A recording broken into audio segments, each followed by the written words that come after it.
예, 안녕하십니까. 김동호입니다. 지금부터 저 기상역학에 있어서 같이 공부를 좀 하겠는데, 원래 이 기상역학은 어떤 것을 하는 거냐면은 대기에서 일어나는 모든 일기 현상 이런 것들을 물리적인 법칙으로 다 해석해 가지고 하는 거예요. 그래서 거기에는 뭐라 그러나 대기 운동의 그 규모를 따졌을 때 분자적인 운동은 이런 것은 그만두고 거기에서 이 대기가 어떤 연속체라고 보는 거예요. 그게 무슨 소리냐면은 만약에 여기 공기 덩어리 입자가 하나가 이렇게 있다고 쳐보세요. 얘가 움직이는 이게 바람이죠. 얘가 공기 입자가 막 움직여서 하면 우리가 느끼는 거고, 아, 바람이 분다 이렇게 느끼잖아요. 그래서 이렇게 운동을 이렇게 쭉 하면은 이렇게 해서 시간적으로 이렇게 흘러서 바람이 이렇게 불었다고 생각하면은 우리가 실제로 이 분자들의 공기 분자들의 운동이 이렇게 따라갔겠냔 말이야. 아니란 말이야. 그렇죠? 평균적으로 이렇게 간 거지. 어떤 놈은 이게 브라운 운동이랄지 지멋대로 막 운동해서 뒤로 가는 놈도 있고 옆으로 가는 놈도 있고 막 그러는데 평균적으로 봤을 때 이렇게 가는 거라고요. 그렇죠?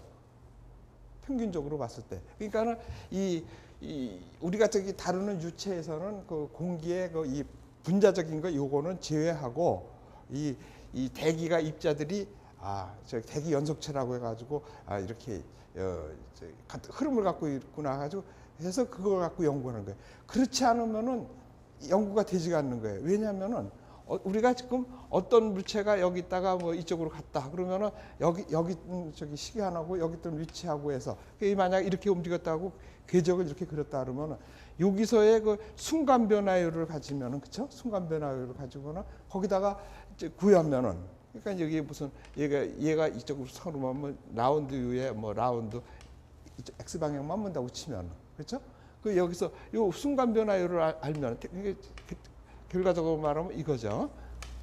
여기다가 순간 변화율만 구했으면은 거기다가 시간만 구하면은 지금 여기 있지만은 몇 초, 5초 뒤에는 여기 있고 10초 뒤에는 여기 있고 뭐 이래가지고 미래를 예측하는 거 아니에요. 그게 바람만 그렇지 뭐 온도라든지 기압이라든지 다 그냥 그렇게 해서 예측값으로 하면 이 상태가 변한 거를 예측한다는 소리예요. 그럼 그게 예보가 가능한 거 아니에요? 그렇죠? 그런 기본적인 원리라고요. 그래서 그렇게 하려 그러면은 얘가 만약에 지금 이렇게 됐을 때는 이건 연속적이어서 미분 가능하기 때문에 가능한 거라고요. 그렇죠? 그러니까 우리가 대전제가 이 분자 운동의 아주 작은 거는 무시하고 평균적으로 봐가지고 대기가 연속체라고 가정했기 때문에 가능한 거라고요. 그렇죠? 그렇죠? 아니 어렵게 생각할 거 없어요. 그냥 그렇게 해서 날씨가 그전에는 이제 아주 초창기 때는 날씨가 뭐 이렇게 지멋대로 뭐 하나님의 조화로 생겼다고 뭐 이렇게 생각하다가 인지가 발달하면서 아니라고 생각하면서 한 거 아니에요. 그래가지고 한 100년 전쯤에 이렇게 되면은 비아크니스 뭐 이런 사람들이 생각한 거야. 이게 날씨가 그냥 막 변하는 게 아니고 이게 물리 법칙을 따르겠구나. 그래서 그렇게 된 거라고요. 그렇죠? 그래서 그런 걸 하면 이런 가정이 들어가야 된다고. 그래서 기상역학을 지금 배우는 것은 우리가 지금 예보를 하기 위해서 배우는 거 아니에요. 그래서 이 대기 운동을 지금 물리 법칙으로 따지려고 하다 보니까 이 기상역학을 하다 보면은 수학을 안 할 수가 없다는 얘기예요.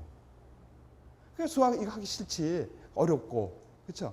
그다음에 그것만 하면 좀 괜찮은데 그러니까 어떤 이 운동이 있으면 그걸 갖다가 방정식계를 세워가지고 이렇게 하면 이제 돼서 풀면 좋은데 우리가 조그만 이런 돼서 무슨 우리가 옛날부터 고전역학들을 배우면은 이렇게 텐션이 어떻게 걸리면 힘이 얼마고 뭐 이런 걸 때 이런 적은 거 규모였을 때 그런 게 문제가 없었어. 그런데 이 가장 큰 문제는 지구가 돌아요.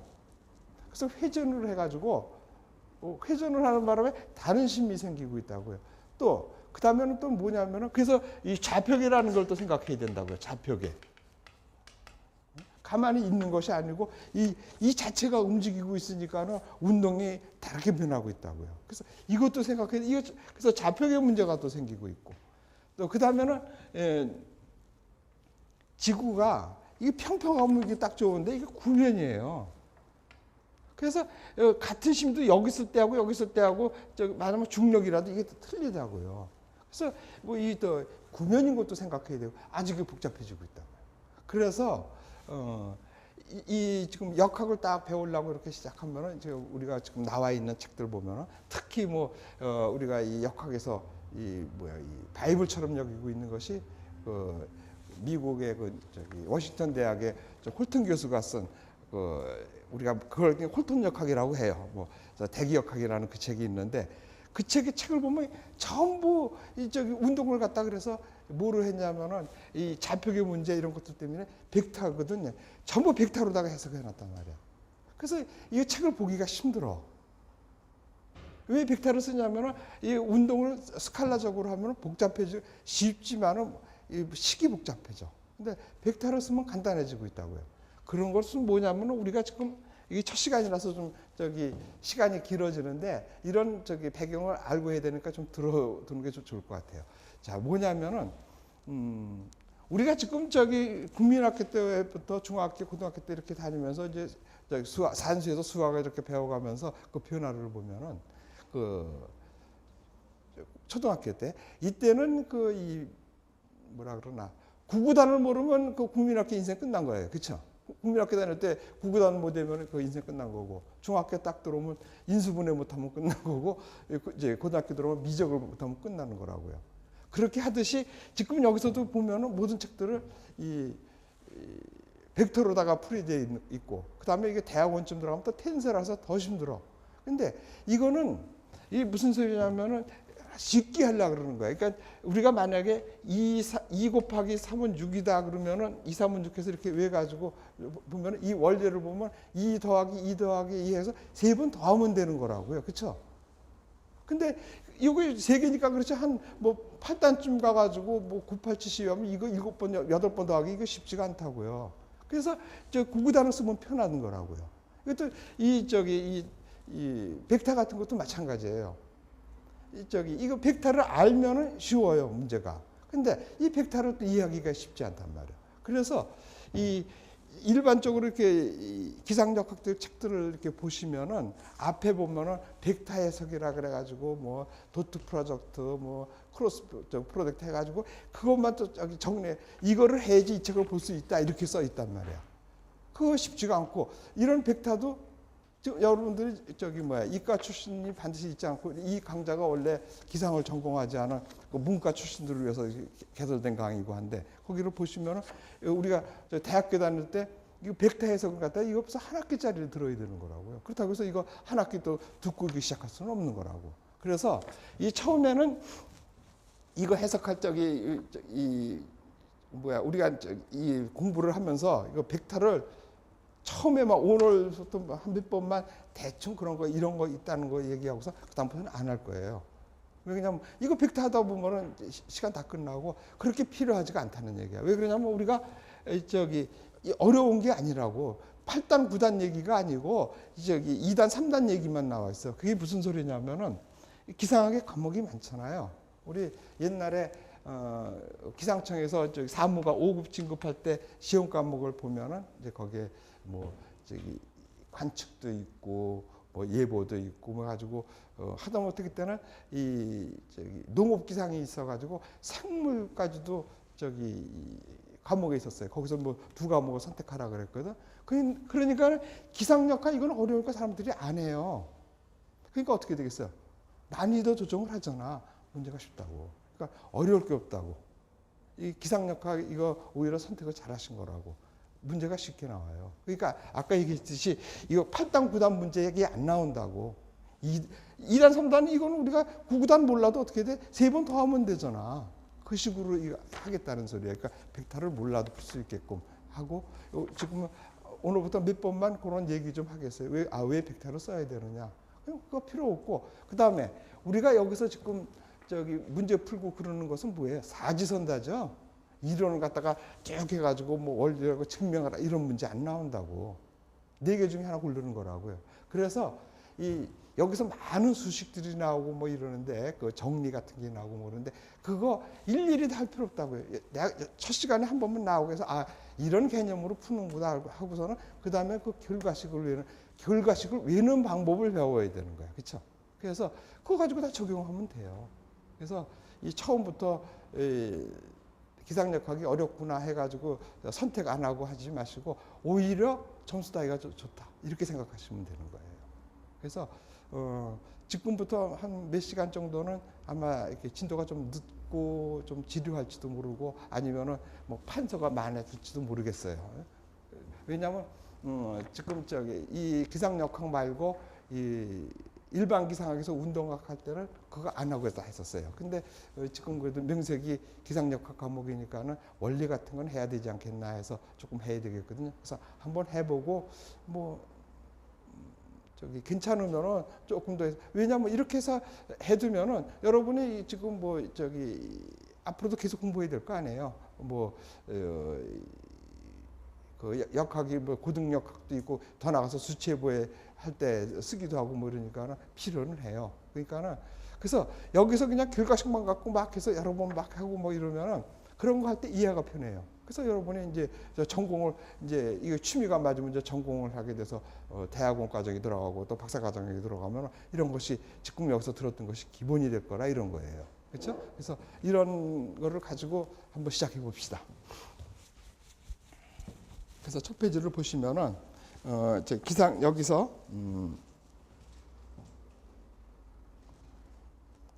처음에 이제 시작하려면 이 차원이라는 거야 되는데 이거 문과 출신들은 이게 차원을 모르더라고요. 우리가 이 차원 하면은 뭐 1차원, 2차원, 3차원 해가지고 뭐 점이다, 뭐 평면이다, 입체다, 뭐 그다음에 뭐 4차원까지 해서 시간까지 넣어서 뭐 이런 것도 하는데 우리 물리에서 말하는 차원은 그 차원이 아니고 모든 물리에서 이렇게 방정식이 나오면은 이 좌변이 있고 우변이 있어요. 그렇죠? 그래서 뭐 어떤 식은 무엇이다 그래가지고 주로 여기는 이제 그 합으로 이렇게 막 표시되고 있잖아요. 그러면은 여기에 이 값들은 여기 물리량들은 이 전부 이 단위를 갖고 있어요. 그래서 이거 단위를 가지고 그 단위를 차원으로 표시해 가지고 보면은 나중에 이쪽하고 이쪽하고 차원이 같아야지 된다는 소리예요. 차원이. 그래서 이거를 단위를 일일이 다 계산하기 힘드니까는 차원으로 하면 쉽다는 얘기예요. 그래서 차원은 뭐냐면은 길이, 그다음에 무게, 시간으로다가 이렇게 표시를 하는 거예요. 단위를 시간으로다가. 그래서 보통 단위로 표시할 때는 이렇게 해서 막 해서 L, M, T 이런 식으로 이렇게 표시를 해요. 그래서 만약에 속도 그러면 어떻게 되겠어요? 속도는 거리를 갖다가 시간으로 나누는 거죠. 그래서 보통 바람 같은 미터/퍼 세크라 그러잖아요. 그러면 이거 속도의 차원이 뭐냐 그러면 어떻게 써요? 이렇게 해서 길이는 이게 길이잖아요. 그다음에 무게는 없죠. 그래서 이거는 제로라고 놓고 이건 뭐 1은 쓰나만 하고 그다음에 시간 이렇게 해서 t를 근데 이거는 마이너스 1이 되죠. 이렇게 표시하는 거를 갖다가 차원이라 그러는 거예요. 어려울 게 없어요. 근데 이런 것들을 중에 여기서도 가장 많이 나왔던 것들이 그 5급 시험에서도 많이 나오고 그랬던 것이 주로 이제 그래서 뭐 기압의 차원을 쓰라 뭐 이렇게 맞는 것은 뭐 이런 식으로 묻는다고. 그러면은 어때요? 기압 그러면은 단위 면적을 누르는 힘이라고. 그렇죠? 그러면 힘이면은 힘은 우리가 MKS 단위로 말하면 뉴턴이라고. 그러니까 이거는 뭐냐면 뉴턴 퍼 미터 자승이에요. 그럼 뉴턴을 알아야겠네. 이거 조금 이따 다시 한번 하겠지만 힘은 뭐예요? 이거는 1kg의 물체가 힘은 1m/s 자승의 가속도를 가지면 그걸 갖다가 힘이라 그러는 거라고요. 그러면 어떻게 되겠어요?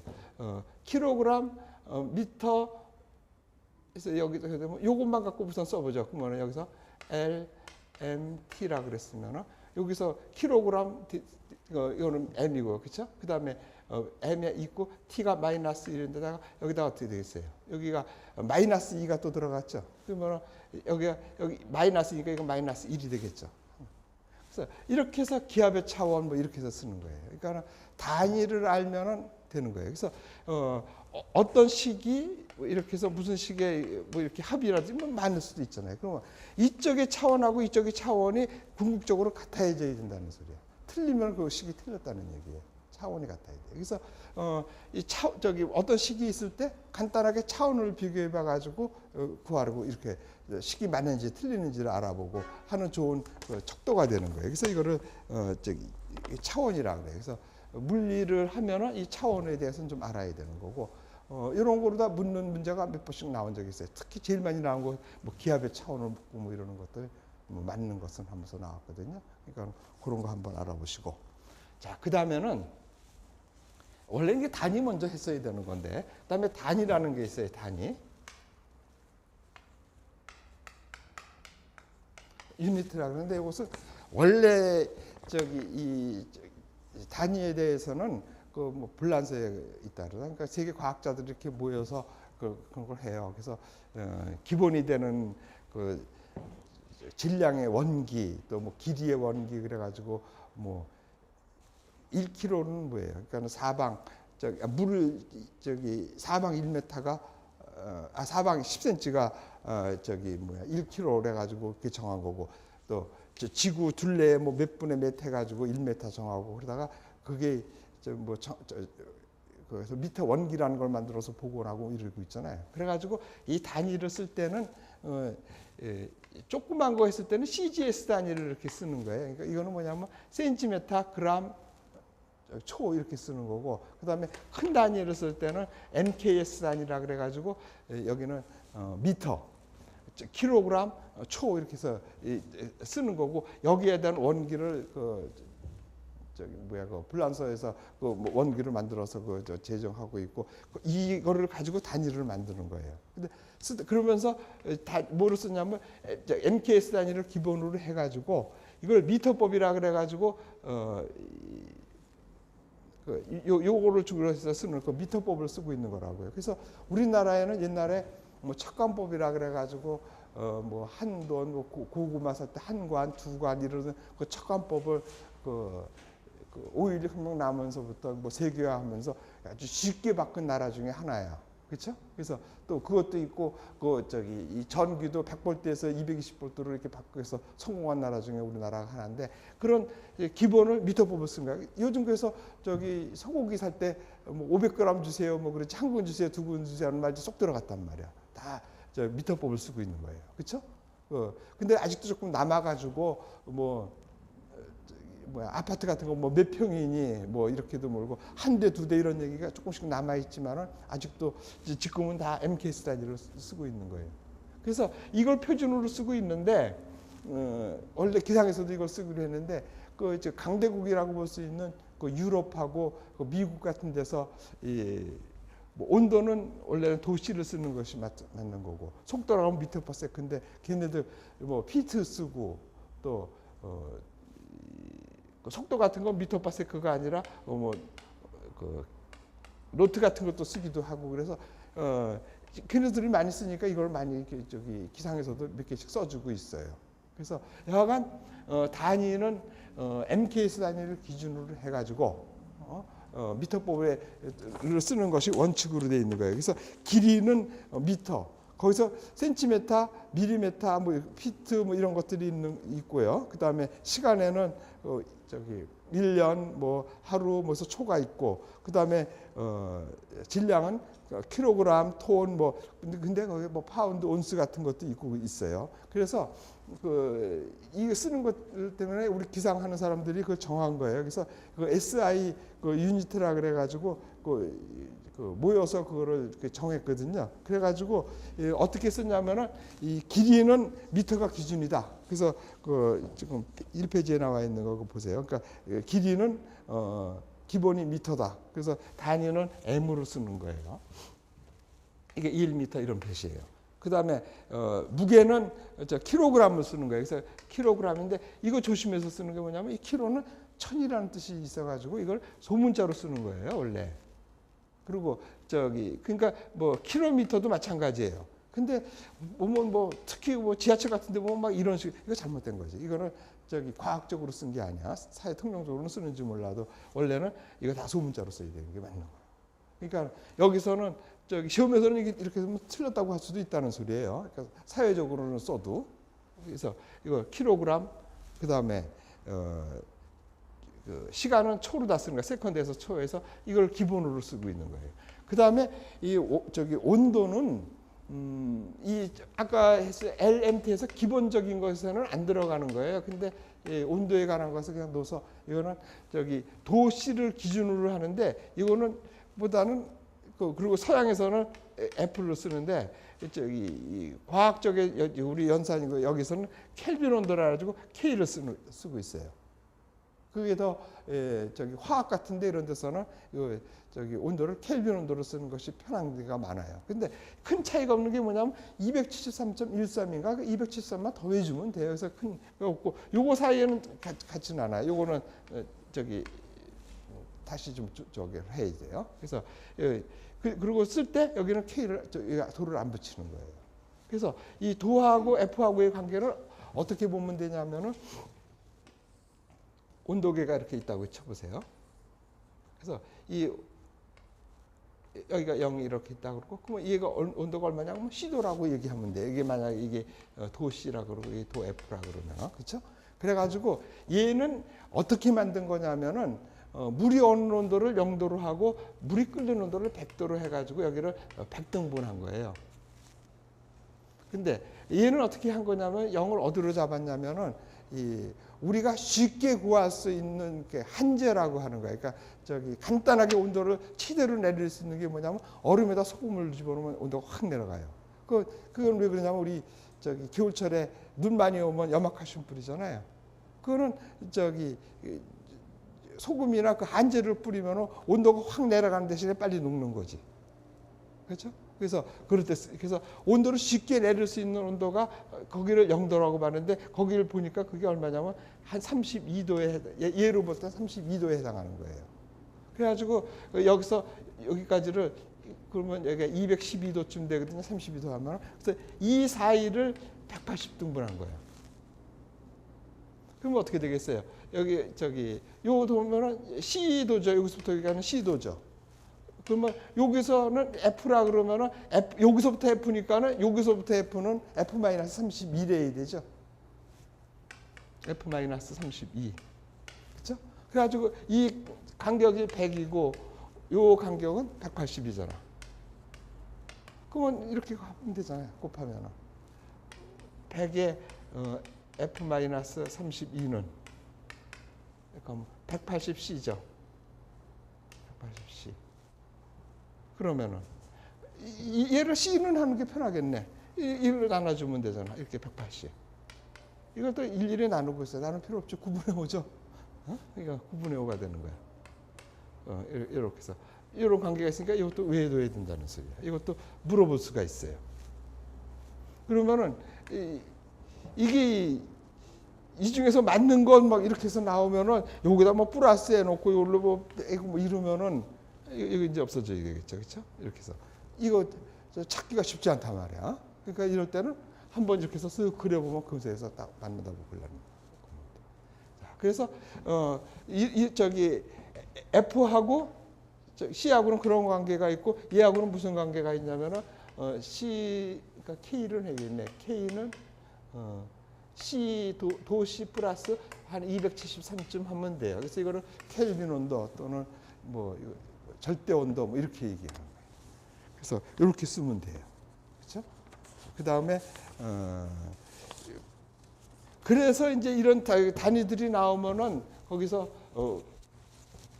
만약에 그 힘이라 그러면은 이제 한번 요거 정리 한번 할 거예요. 뭐를 쓰냐면 기본적으로 뉴턴을 쓰겠다는 거예요. 뉴턴을 쓰겠다는 거거든요. 그러면 이 단위가 뭐냐면은 신문 이 뉴턴이라고 해서 이렇게 표시를 하고 얘는 아까 한번 했었죠. 킬로그램이 1kg의 물체가 1m/s 자승의 가속도를 가져야 되는 거란 말이에요. 그래서 그래가지고 힘이죠. 그래서 힘 미터 맞네요. 킬로그램 미터 이렇게 하면 돼요. 그렇죠? 그래가지고 얘가 1이라 그러면은 여기다가 얘가 그런 힘을 가지고 1m를 움직이면 되는 거거든요. 그러면은 그걸 갖다가 1주울에 1을 했다 그런 거예요. 그래서 그러면 그 주울은 에너지하고 같고 에너지는 칼로리하고 같고 나중에 한번 배울 테니까 돼서 이렇게 해서 힘은 이렇게 쓰는 거예요. 그래서 위에 표 2를 보세요. 그래서 힘을 그렇게 표시하는 거고. 그 다음에 진동수 같은 것은 우리가 뭐 저기 헤르츠라고 뭐 이렇게 해야죠. 뭐 저기 방송국에서 뭐 요즘은 호출부 안 하는데 옛날에는 그렇게 했었어요. 뭐 HL 뭐라 그래요? 뭐 헤르츠 뭐 이러면서 얘기했었거든요. 그래서 그 저기 진동수는 이걸 갖다가 우리 헤르츠라고 이렇게 하는 거예요.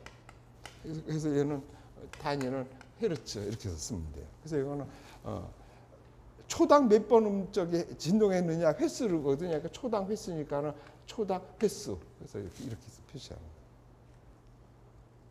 그 다음에 압력은 파스칼이라고 쓰는 거예요. 압력은 원래 압력은 미리바라는 걸 옛날에 썼었는데 여기서도 지금 한번 보세요. 그 네임을 보면 헤르츠, 뉴턴, 파스칼, 주울, 와트 뭐 같아요? 처음 만든 사람 이름이에요. 생각해낸 사람. 그래서 이 미리바를 그렇게 쓰지 말고 파스칼로 쓰자 그런 거예요. 우리가 뭐 파스칼을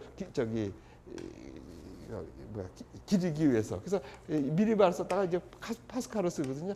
얘는 뭐냐면은 이 단위 면적을 누르는 힘이거든요. 뉴턴. 그래서 이거 이렇게 표시하는 거예요. 단위 면적을 누르는 힘. 그래서 이거 그렇죠? 그래서 이거를 갖다 1파스칼이라 그러는 거예요. 자, 그러면 요즘 헥토파스칼은 들어봤는데 파스칼은 못 들어봤다 뭐 이런 소리 할 거예요. 이 파스칼을 정리대로 해서 딱 해보면 우리가 1기압하면은 뭐 1000 옛날에 식으로 하면 1013 뭐 미리바 뭐 이런 식으로 이렇게 1000 정도 나왔었어요. 근데 이거를 한번 또 계산할 기회 있을 거예요. 이 계산해 보면 10만쯤 나와요. 이게 10만. 그래서 너무 많잖아. 뭐 10만 파스칼 뭐 이러기를 1010 어떻게 읽어야 되냐? 단시 여기다 이렇게 두 개면 단시 100 1000만 10만 100 1030 뭐 저기 파스칼 이렇게 너무 단위가 크고 그다음에 얘하고 차이가 됐기 때문에 이걸 갖다가 100배로 나눠준 거예요. 그래서 이걸 헥토파스칼을 쓰는 거예요. 그러면은 헥토파스칼은 미리바하고 같아지는 거라고요. 그러니까는 일 때는 요게 좋죠. 파스칼은 1파스칼은 1 뉴턴 퍼 미터 자승이라고 이렇게 보면 이건 편해. 파스칼은. 그러면은 뭐가 되겠어요? 여기가 헥토파스칼은 100배 했잖아요. 그래서 요게 굉장히 우리 계산하고 그럴 때 굉장히 중요해요. 100배를 해줘야 된다는 거. 요걸 이제 앞으로 계산하고 그럴 때 많이 이용하게 될 거예요. 왜냐하면 우리가 파스칼을 쓰지 않고 헥토파스칼을 쓰니까. 그래서 이거 100배를 해줘야 된다는 거. 지금은 뭐 무슨 소리인지 몰라도 이제 우리가 문제 풀고 그럴 때 이해가 될 거예요. 그래서 너무 걱정하지 마시고. 그 다음에 지우고요. 이 1뉴턴의 힘이 1m 움직이면 그걸 갖다가 1이라 그러는 거죠. 그러니까 힘에다가 거리를 곱하면 1이 되는 거예요. 그래서 이거는 뭐냐면은 주울이라 그러는데 JOUL 이란가? 주울은 뭐냐면은 1뉴턴이 1m 움직인 거라는 얘기예요. 그러니까 이거 어떻게 되겠어요? 이거는 뭐 미터 킬로그램 미터 세크 자승 뭐 이렇게 되면 여기 자승을 붙이면 되겠네. 그렇게 써도 되고 요것이 뉴턴이니까는 요것이 뉴턴이잖아요. 요거 뉴턴이니까는 뉴턴 미터 이렇게 표시해도 좋고.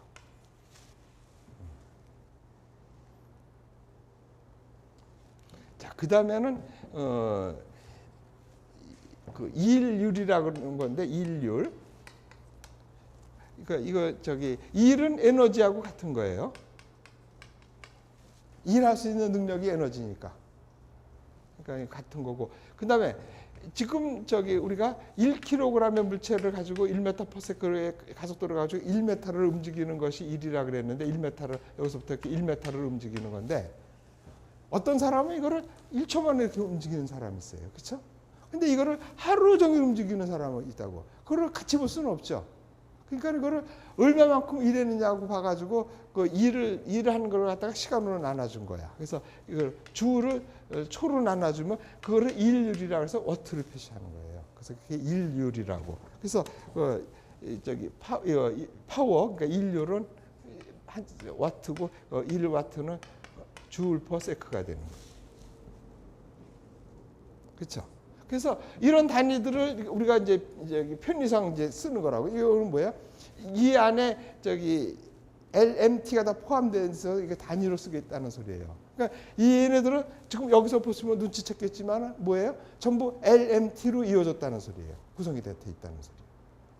그렇죠? 뭐 힘도 그렇고 여기 이 뉴턴이라는 걸 분해해 보면은 여기에 킬로그램, 미터, 초가 나온다는 소리고. 얘도 주울도 보면은 미터, 킬로그램, 미터 또 초 이렇게 있다고. 그렇죠? 이런 저기 거로 돼 있어요. 그러니까는 어떤 단위가 나와도 그거를 LMT로 차원으로 분해할 수 있다는 소리죠. 그런 개념만 갖고 있으면 돼요. 그 이런 거는 가끔가다 한두 문에는 꼭 물어봐요. 그러니까는 이게 기본이라 생각하시고 한번 이거 알아두는 게 좋은 거예요. 그 다음에 이러다 보니까 아까 요 얘기 한번 나왔죠. 파스칼하고 헥토파스칼하고 이렇게 나온 관계가 나왔단 말이야. 그래서 이걸 우리가 또 센티미터가 있고 뭐 미터가 있고 그래서 같은 길이라도 여기에 그래서 이걸 어떻게 쓰느냐 그래가지고 배율을 정한 거. 배율. 그래서 우리가 지금 익히 많이 쓰고 있어요. 우리가 저기 뭐야 옛날에 그 컴퓨터에서 뭐 단위를 키로 뭐야 그다음에 몇 메가냐 뭐 이러다 요즘은 몇 기가냐 요즘 몇 저기 테라냐 이러잖아요. 그래서 그 기본을 갖다가 10으로 1이라고 보고 1에 저기 10배 그다음에 뭐 1000배. 그러니까 이거 1000배는 뭐예요? 10의 3승이 되는 거죠. 그다음에 이거는 10의 0승이 되는 거고 얘는 10의 1승이 되는 거고 그렇죠? 이렇게 해서 쭉 올라가는 거야. 그래서 여기 보시면은 그 10의 1승 10은 그러니까 10은 우리가 그 저기 그 라틴어라죠. 라저너 그 데크 뭐 데카메론 할 때 그게 11이라는 뜻이 아니야. 그래서 그 데카라고 쓰는 거예요. 10은. 그러니까 여기서부터 다시 한번 써봅시다. 이렇게 한번 해보면 좋아요. 10은 10의 1승이죠. 그렇죠? 1승은 우리가 이걸 데카라 그러는 거라고요. 데카. 그 다음에 이걸 100배 하면은 이게 10배. 그러니까 100은 10의 자승이 되죠. 이게 아까 말했던 헥토예요. 헥토. 그 다음에 10의 3승 하면은 이게 킬로라가 되는 거예요. 킬로. 그래서 우리가 저 킬로그램 뭐 저 킬로메타 이거 뭐예요? 이 1000배가 했다는 소리예요. 그렇죠? 1m에 1000배가 1km 아니에요. 1000배다. 그래서 이거는 여기 쓸 때 여기를 이걸 소문자로 쓰는 거예요. 뭐 킬로. 그다음에 여기서도 킬로. 헥토는 헥토 소문자로 이렇게 쓰고 데카는 이건 잘 안 써요. 이게 다라고 이렇게 표시를 하는데 그다음에 킬로 다음에 10에 3승이니까 6승이 되는 거잖아요. 그러면 1에다가 0이 이렇게 들어갔다는 소리예요. 이렇게 그러면 킬로 그래서 이건 메가가 되는 거예요. 메가. 그래서 이건 메가가 돼가지고 앰프로 표시하고 그다음에 요거보다 10에 9승이 되면은 이게 뭐야? 기가가 되는 거고 그러면 여기다 또 3배 더하면은 10에 12승은 이게 테라가 되는 거죠. 요즘 저기 컴퓨터 하드 같은 것이 테라 단위로 나오고 있는 거 아니에요. 그렇죠? 그렇게 해서 10배, 1000배씩으로 이렇게 3배, 1000배씩으로 이렇게 주로 하고 있어요. 그럼 밑으로도 있죠. 이게 10에 마이너스 1승 하면은 이게 저기 10분의 1이라는 소리예요. 이거 우리 데시리터 뭐 이렇게 말하잖아요. 그 데시라 그런다고요. 1리터에 10분의 1이 1데시리터 안에. 그래서 그게 데시라고 그러죠. 데시. 대시는 그냥 100분의 1이 대시로 이건 데카로구나. 데카. 10분의 1이 아닙니다. 이거 100분의 1이 여기 저거다. 마이너스 이거 100분의 1이 이게 대시고 대시 여기는 데카. 데카. 밑에는 잘 안 써요. 그다음에 10에 이게 저기 밀리라고 쓰죠. 그러니까는 1m에 1000분의 1이 1mm예요. 그렇죠? 그다음에 100분의 1이 대시 C를 센토 뭐 이런 식으로 써가지고 여기 C가 들어가요. 그래서 이게 저기 100분의 1 할 때 센티미터 그래서 이렇게 되는 거예요. 그래서 여기까지는 뭐 중요하지 않고 요거는 하나 10의 6승은 많이 쓰고 있어요. 10의 6승은 이게 저기 마이크로라 그래가지고 마이크로미터. 그래서 저기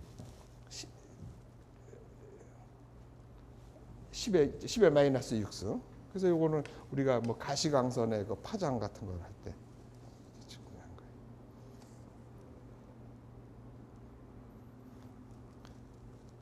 그래서 이런 거를 가지고 단위들을 이렇게 저기 우리가 유용하게 쓰고 있는 거라고요. 그래서 예를 들면 아까 말했듯이 그 뭐 파스칼은 헥토 파스칼로 써가지고 저기 쓰고 있고 뭐 이러는 거예요.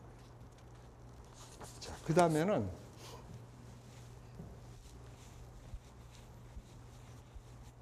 이 규모 분석이라는 말이 있어요.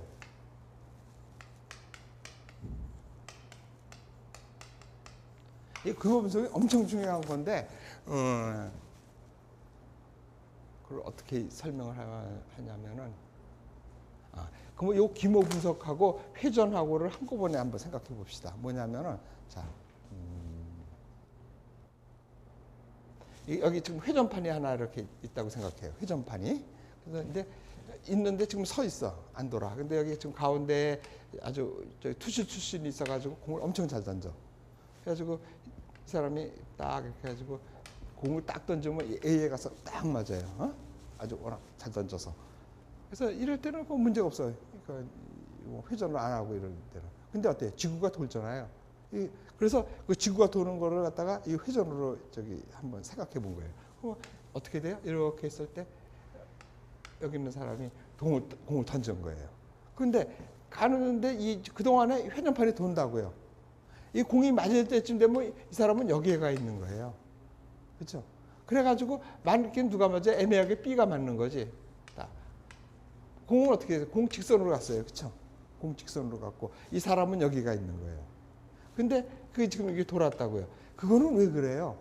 관측하는 사람이 관측자가 어디에 있다는 거예요? 원판 위에 있지 않고 그 위에서 봤다는 소리죠. 그렇죠? 그러면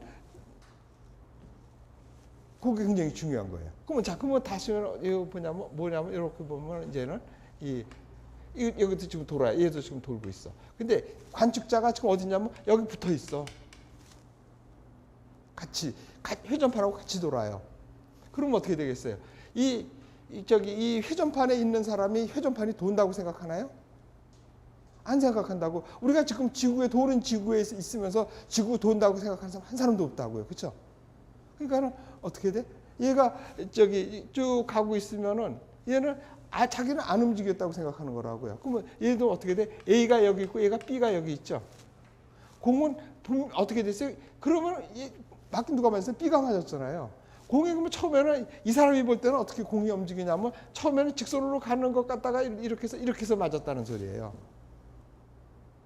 그러면 진짜 공이 이렇게 갔어요? 아니죠. 이렇게 갔죠. 근데 여기 있는 사람은 어떻게 보여요? 공이?